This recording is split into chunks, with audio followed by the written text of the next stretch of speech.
ಒಂದೇ ಒಂದು ಮಳೆಗೆ ಬೆಂಗಳೂರು ಅಲ್ಲೋಲ ಕಲ್ಲೋಲವೇ ಆಗಿದೆ.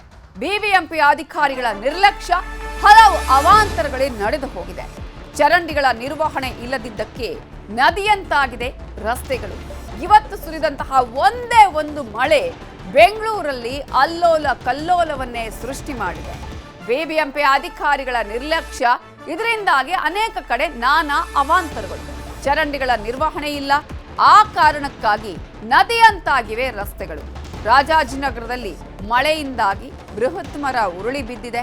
ಸ್ಕಾರ್ಪಿಯೋ ಮತ್ತು ಸ್ವಿಫ್ಟ್ ಕಾರು ಸಂಪೂರ್ಣವಾಗಿ ಜಖಂಗೊಂಡಿದೆ. ಒಟ್ಟು 4 ಕಾರು, 4 ಬೈಕು, 1 ಟಾಟಾ ಎಸಿ ಜಖಂ ಆಗಿದೆ. ಮಳೆಯಿಂದ ಈಗ ಮರ ಬಿದ್ದು ಸಾಕಷ್ಟು ಅನಾಹುತಗಳೇ ಉಂಟಾಗಿದೆ. ಸ್ಕಾರ್ಪಿಯೋ ಮತ್ತು ಸ್ವಿಫ್ಟ್ ಕಾರು ಸಂಪೂರ್ಣ ಜಖಂ ಆಗಿದೆ. ಒಟ್ಟಾರೆಯಾಗಿ ನಾವು ಗಮನಿಸ್ತಾ ಹೋಗೋದಾದ್ರೆ ಮಳೆಯಿಂದ ನಾನಾ ಅವಾಂತರಗಳಾಗಿದೆ. 4 ಕಾರು, 4 ಬೈಕು, 1 ಟಾಟಾ ಎಸಿ ಜಖಂ ಆಗಿದೆ. ಈಗ ಸಣ್ಣ ಮಳೆ ಬಂದಿರೋದು ಇವತ್ತು. ಆ ಒಂದು ಸಣ್ಣ ಮಳೆ ಕೇವಲ ವರುಣದೇವ ಜಲಕ್ಕನ್ನ ತೋರಿಸಿದ್ದು ಅಷ್ಟೇ. ಆದ್ರೆ ಬೆಂಗಳೂರು ಯಾವ ರೀತಿಯಾಗಿ ಆಗತ್ತೆ ಮಳೆ ಬಂದರೆ ಅಂತ ಹೇಳೋದಕ್ಕೆ ಈ ಎಲ್ಲ ಉದಾಹರಣೆಗಳನ್ನಾಗಿ ನಾವು ಗಮನಿಸಬಹುದು. ಇಲ್ಲಿ ಕೆಲವು ಕಡೆ ಲೈಟ್ ಕಂಬಗಳು ಬಿದ್ದಿದೆ, ಮರಗಳು ಧರೆಗುರುಳಿದೆ. ಅದರಿಂದಾಗಿ ವಾಹನಗಳ ಮೇಲೆ ಈ ಒಂದು ಮರಗಳು ಬಿದ್ದ ಪರಿಣಾಮ ಜಖಂ ಆಗಿದೆ. ನೀವು ನೋಡ್ತಾ ಇದ್ದೀರಲ್ಲ, ಅನೇಕ ಕಡೆಗಳಲ್ಲಿ ವೈರ್ಗಳು ಕಟ್ಟಾಗಿ ಭೂಮಿಗೆ ಬಿದ್ದಿದೆ. ಇಂತಹ ಒಂದು ಅನಾಹುತಗಳು ಒಂದು ಸಣ್ಣ ಮಳೆಯಿಂದಾಗಿ ಸೃಷ್ಟಿಯಾಗಿರುವುದು. ಈಗ ಬಿಬಿಎಂಪಿ ಅಧಿಕಾರಿಗಳು ಹೇಳ್ತಾರೆ, ಮಳೆ ಬರೋದಕ್ಕಿಂತ ಮುಂಚೆನೇ ನಾವು ಒಂದಷ್ಟು ಕಾಮಗಾರಿಗಳನ್ನ ಮಾಡಬೇಕು, ಈ ರೀತಿ ಕಥೆಗಳನ್ನ ಹೇಳ್ತಾರೆ. ಆದರೆ ಏನೆಲ್ಲ ಕ್ರಮಗಳನ್ನು ಕೈಗೊಳ್ಳಬೇಕಾಗಿತ್ತು ಆ ಕ್ರಮಗಳು ಕೈಗೊಳ್ಳದೇ ಇದ್ದಿದ್ದೆ ಇಷ್ಟೆಲ್ಲ ಅನಾಹುತಗಳಿಗೆ ಕಾರಣ ಆಗಿದೆ. ಹಾಗಾದ್ರೆ ಎಲ್ಲೆಲ್ಲ ಏನೇನು ಆಗಿದೆ, ಯಾವ ರೀತಿಯಾಗಿ ಈ ಒಂದು ಮಳೆಯಿಂದ ಅವಾಂತರಗಳು ಸೃಷ್ಟಿಯಾಗಿದೆ ಅನ್ನೋದನ್ನ ಸ್ಥಳದಿಂದನೇ ನಮ್ಮ ರಿಪೋರ್ಟರ್ ಶರಣು ಹಂಪಿ ಪ್ರತ್ಯಕ್ಷ ವರದಿ ಕೊಟ್ಟಿದ್ದಾರೆ. ನೋಡೋಣ. ರಾಜಧಾನಿ ಬೆಂಗಳೂರಿನಲ್ಲಿ ಇವತ್ತು ಬೆಳಗ್ಗೆ ಸುರಿದಂತ ದಿಢೀರ್ ಮಳೆಗೆ ಸಾಕಷ್ಟು ಅನಾಹುತ ಆಗಿದೆ.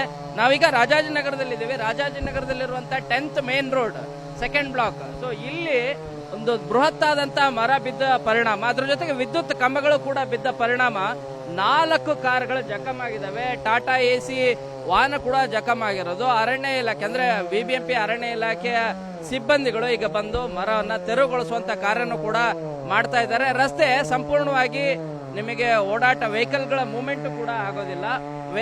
ಇಲ್ಲಿರುವಂತ ವಾಹನ ಎಷ್ಟು ಜಖಂ ಆಗಿದೆ ಅನ್ನೋದು ಇಲ್ಲಿ ಬಹಳ ಸ್ಪಷ್ಟವಾಗಿ ಕಂಡು ಬರ್ತಾ ಇದೆ.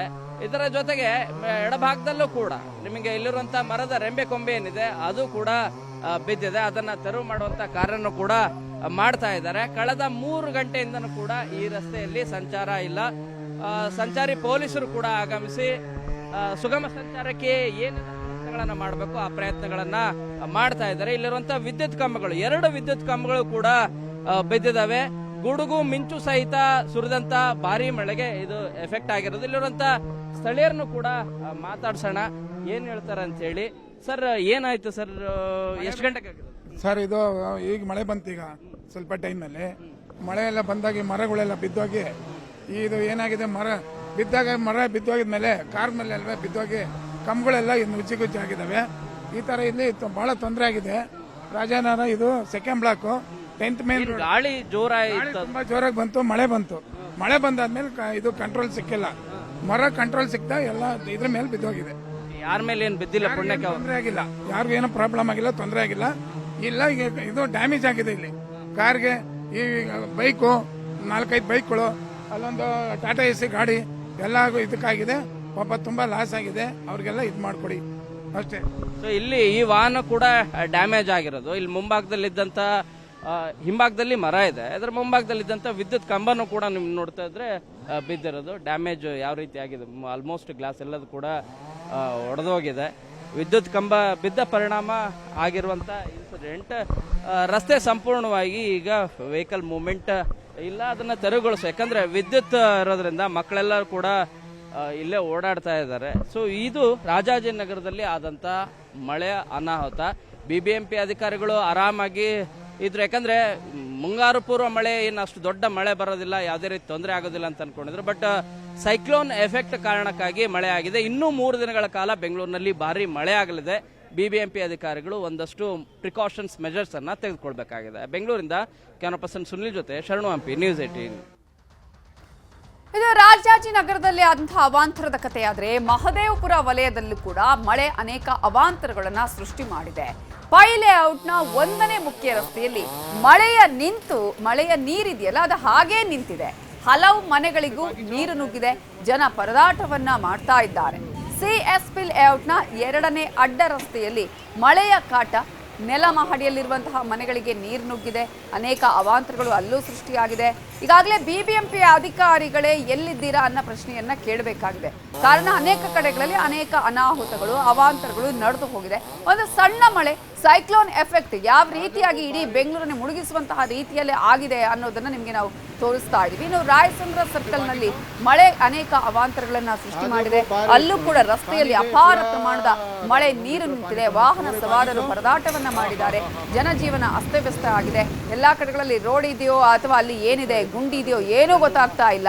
ಕಾರಣ ಅಲ್ಲಿ ಕಂಪ್ಲೀಟ್ ಆಗಿ ಮಳೆಯಿಂದ ಆವೃತ ಆಗಿದೆ. ವಾಹನ ಸವಾರರು ಬಹಳ ಜಾಗೃತೆಯಿಂದ ಅಲ್ಲಿ ಓಡಾಡಬೇಕಾದಂತಹ ಪರಿಸ್ಥಿತಿ ನಿರ್ಮಾಣ ಆಗಿದೆ. ಮಹದೇವಪುರದಲ್ಲೂ ಅಷ್ಟೇ, ಅಲ್ಲಿ ಕಾರುಗಳು ಮುಳುಗುವಂತಹ ರೀತಿಯವರೆಗೂ ಕೂಡ ಮಳೆಯ ನೀರು ನಿಂತಿರೋದು ಗಮನಿಸ್ತಾ ಇದ್ದೀರಾ. ಯಾಕಂದ್ರೆ ಚರಂಡಿಗಳ ವ್ಯವಸ್ಥೆ ಸರಿಯಾಗಿಲ್ಲ, ನಿರ್ವಹಣೆ ಸರಿ ಇಲ್ಲ ಅಂತ ಹೇಳಿದ್ರೆ ಇನ್ನು ನೀರು ಎಲ್ಲಿ ಹರಿದು ಹೋಗುತ್ತೆ, ರೋಡಲ್ಲೇ ಬ್ಲಾಕ್ ಆಗುತ್ತೆ. ಆ ರೀತಿಯ ಪರಿಸ್ಥಿತಿ ಕೂಡ ನಿರ್ಮಾಣ ಆಗಿದೆ. ನೆಲ ಮಹಡಿಯಲ್ಲಿದ್ದಂತಹ ಮನೆಗಳಿಗೆ ಅಂತ ಅವರು ಪಾಡು ಹೇಳೋದೇ ಬೇಡ. ಆ ಮನೆಗಳಿಗೆ ನೀರು ನುಗ್ಗುತ್ತೆ. ಕಾರಣ ಒಂದ್ ಕಡೆ ತಗ್ಗು ಪ್ರದೇಶಗಳಲ್ಲಿರುವಂತಹ ಮನೆಗಳಿಗೆ ಆ ನೀರು ನುಗ್ಗುವಂತಹ ಕಾರಣಕ್ಕಾಗಿ ಅನೇಕ ಕಡೆಗಳಲ್ಲಿ ಈಗಾಗಲೇ ಜನಜೀವನ ಅಸ್ತವ್ಯಸ್ತ ಆಗಿದೆ. ಮನೆಯಲ್ಲಿ ಇದ್ದಂಥವ್ರು ಒಂದಷ್ಟು ಅದನ್ನ ಕ್ಲೀನ್ ಮಾಡುವಂತ ಕೆಲಸ ಮಾಡಿದ್ರೆ, ಕೆಲವರು ಮನೆಗೆ ಬೀಗಾಕೊಂಡು ಕೆಲಸಕ್ಕಂತ ಹೋಗಿರ್ತಾರೆ, ಕಚೇರಿಗಳಿಗೆ ಹೋಗಿರ್ತಾರೆ.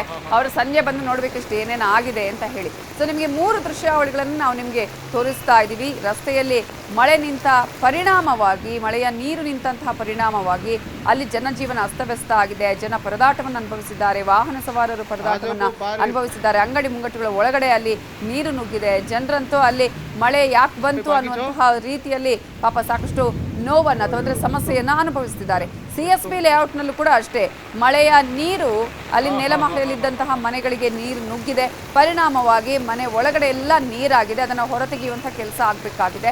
ಇನ್ನು ಮತ್ತೊಂದು ದೃಶ್ಯಾವಳಿಗಳನ್ನು ಕೂಡ ನಿಮಗೆ ನಾವು ತೋರಿಸ್ತಾ ಇದ್ದೀವಿ. ರಾಯಚಂದ್ರ ಸರ್ಕಲ್ನಲ್ಲಿ ಮಳೆ ಕೂಡ ಆ ಒಂದು ರೀತಿಯ ಸಾಕಷ್ಟು ಅವಾಂತರಗಳನ್ನು ಸೃಷ್ಟಿ ಮಾಡಿದೆ. ಮಳೆಯ ನೀರು ರೋಡಲ್ಲೇ ಬ್ಲಾಕ್ ಆಗಿದೆ. ವೆಹಿಕಲ್ಗಳು ಬಹಳ ಸ್ಲೋ ಮೂಮೆಂಟಲ್ಲಿ ಹೋಗಬೇಕು, ಇಲ್ಲದಿದ್ದರೆ ಅನಾಹುತಗಳು ಗ್ಯಾರಂಟಿ.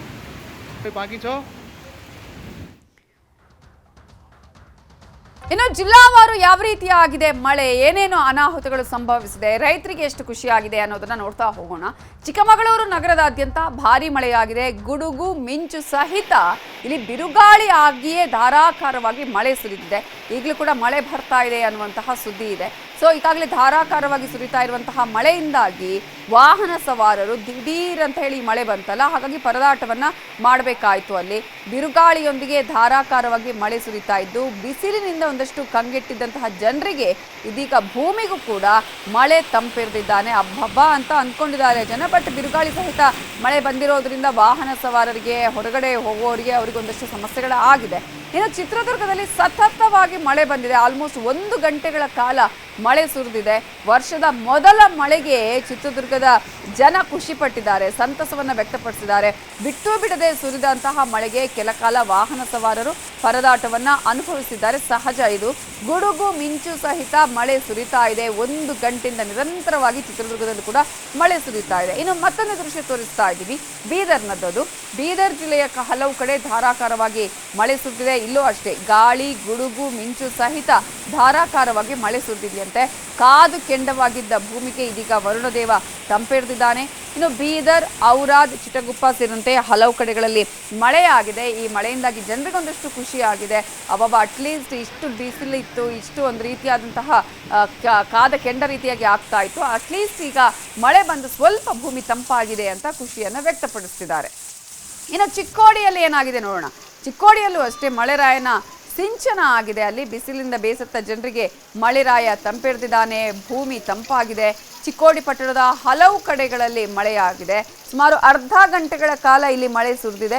ಬಿಸಿಲಿನಿಂದ ಕಂಗೆಟ್ಟಿದ್ದ ಚಿಕ್ಕೋಡಿ ಜನರಿಗೂ ಕೂಡ ಮಳೆರಾಯ ತಂಪೆರೆದಿದ್ದು, ಮಳೆಯಿಂದಾಗಿ ರೈತರ ಮೊಗದಲ್ಲಿ ಇಲ್ಲಿ ಮಂದಹಾಸ ಮೂಡಿದೆ. ಕೆಲವು ಕಡೆಗಳಲ್ಲಿ ಖುಷಿಯಾಗಿದೆ ರೈತರಿಗೆ, ಅಟ್ಲೀಸ್ಟ್ ಮಳೆ ಬಂದಿದೆ ಅಂತ ಹೇಳಿ. ಆದರೆ ಇನ್ನು ಕೆಲವು ಕಡೆಗಳಲ್ಲಿ ಒಂದಷ್ಟು ರೈತರಿಗೆ ಆತಂಕ ಕೂಡ ಉಂಟಾಗಿದೆ. ಕೊಪ್ಪಳದಲ್ಲಿ ಈ ಭಾರಿ ಮಳೆಯಿಂದಾಗಿ ಭತ್ತವೇ ನೆಲಕ್ಕುರುಳಿದೆ. ಭತ್ತದ ಬೆಳೆಯನ್ನು ಬೆಳೆದಿದ್ರಲ್ಲ, ಆ ಒಂದು ಮಳೆಯಿಂದಾಗಿ ಭತ್ತದ ಬೆಳೆಗಳು ನೆಲಕ್ಕಪ್ಪಳಿಸಿದೆ. ನಿನ್ನೆ ರಾತ್ರಿ ಸುರಿದ ಮಳೆಗೆ ನೆಲಕ್ಕೆ ಬಿದ್ದಿದೆ ಭತ್ತದ ಬೆಳೆ. ಗಂಗಾವತಿ ತಾಲೂಕಿನ ಜಂಗಮರ, ಕಲ್ಗುಡಿ, ಹನುಮನಹಳ್ಳಿ, ಸಾಣಾಪುರ ಸೇರಿ ಹಲವು ಕಡೆಗಳಲ್ಲಿ ಮಳೆಯಾಗಿದೆ. ಕಾಳು ಕಟ್ಟುವ ಹಂತದಲ್ಲಿದ್ದಂತೆ ಈ ಭತ್ತ ಇದೀಗ ನಾಶ ಆಗಿದೆ. 100 ಎಕರೆ ಭೂಮಿಯಲ್ಲಿ ಭತ್ತವನ್ನು ಬೆಳೆದಿದ್ರು ಆ ಎಲ್ಲಾ ಬೆಳೆ ಈಗ ಹಾಳಾಗಿದೆ ಅಂತ ರೈತರು ಬೇಸರವನ್ನ ವ್ಯಕ್ತಪಡಿಸಿದ್ದಾರೆ. ಇನ್ನು ಹಾವೇರಿ ಜಿಲ್ಲೆಯ ಹಲವು ಕಡೆ ಭಾರಿ ಮಳೆಯಾಗಿದೆ. ಏಕಾಏಕಿ ಸುರಿದ ಮಳೆಯಿಂದಾಗಿ ವರ್ತಕರಿಗೆ ಈಗ ಸಂಕಷ್ಟ ಉಂಟಾಗಿದೆ. ಕಾರಣ ಮೆಣಸಿನಕಾಯಿ ಉಳಿಸಿಕೊಳ್ಳೋದಕ್ಕೆ ವರ್ತಕರು ಪರದಾಟವನ್ನ ಅಲ್ಲಿ ಅನುಭವಿಸಿದ್ದಾರೆ. ನೋಡಿ ಯಾವ ರೀತಿಯಾಗಿ ಅಲ್ಲಿ ಮಳೆಯಿಂದಾಗಿ ಅಲ್ಲಿ ಮೆಣಸಿನಕಾಯಿ ಹಾಕಿದ್ರು ಅವೆಲ್ಲವೂ ಕೂಡ ಈಗ ನೀರಲ್ಲಿ ತೇಲಾಡ್ತಾ ಇದ್ರು ಅನ್ನುವಂತಹ ಪರಿಸ್ಥಿತಿ ನಿರ್ಮಾಣ ಆಗಿದೆ. ಬ್ಯಾಡಗಿ ಮೆಣಸಿನಕಾಯಿ ಮಾರುಕಟ್ಟೆಯಲ್ಲಿ ಈ ಒಂದು ಘಟನೆ ನಡೆದಿದೆ. ಇವತ್ತು ಮಾರುಕಟ್ಟೆಗೆ 2 ಲಕ್ಷ ಮೆಣಸಿನಕಾಯಿ ಅವಕ ರೈತರಿಂದ ಖರೀದಿಸಿ ಹೊರಾಂಗಣದಲ್ಲಿ ಮೆಣಸಿನಕಾಯಿ ಸಂಗ್ರಹ ಮಾಡಿದ್ರು. ಇದೀಗ ಅದನ್ನು ಉಳಿಸಿಕೊಳ್ಳೋದಕ್ಕೆ ವರ್ತಕರು ಪರದಾಡಿದ್ದಾರೆ.